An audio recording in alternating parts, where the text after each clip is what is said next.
Hi, this is Glenda from Soaps by Glenda, and I wanted to show you how I made this strawberry silicone mold. I started by creating the container that's going to hold strawberry and the silicone, and my plan is to make it as small as possible because that way I don't waste silicone. Silicone is very expensive, so the smaller the mold, the better. It just needs to be thick enough to be used.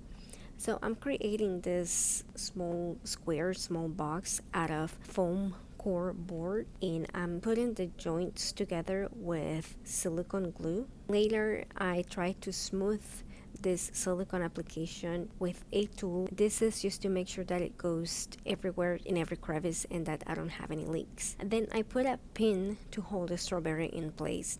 This actually is not going to be enough just to hold it from the bottom. Eventually, when I was pouring the silicone, I had to put more pins on the side because the strawberry was floating to the top. Now I'm mixing the two parts of the silicone mix. I'm going to link the products that I use in the description box if you want to check them out. Right now, from mixing, there's a lot of bubbles, but this silicone, it's very self-leveling, and I'm also pouring from up high to break some of those bubbles as well. Needless to say, I will not be able to eat this strawberry later.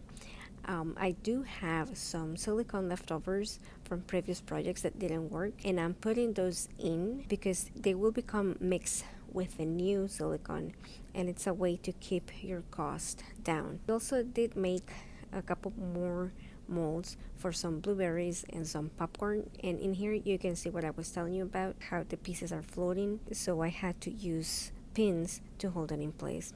The silicone has a working time of 45 minutes and a curing time of 2 hours if I remember correctly. Normally I wait until the following day to remove it from the container. This can be a bit tricky, but once you remove the container, it's just a matter of cutting the actual mold to get the fruit out, whichever object you use to make the mold out of. My plan was to make a push mold, meaning that I would just push the soap dough in and get it out. However, in case I want to do a melt and pour technique, I cut the size into squiggly ways so that I can hold it together with a rubber band if I wanted to do that.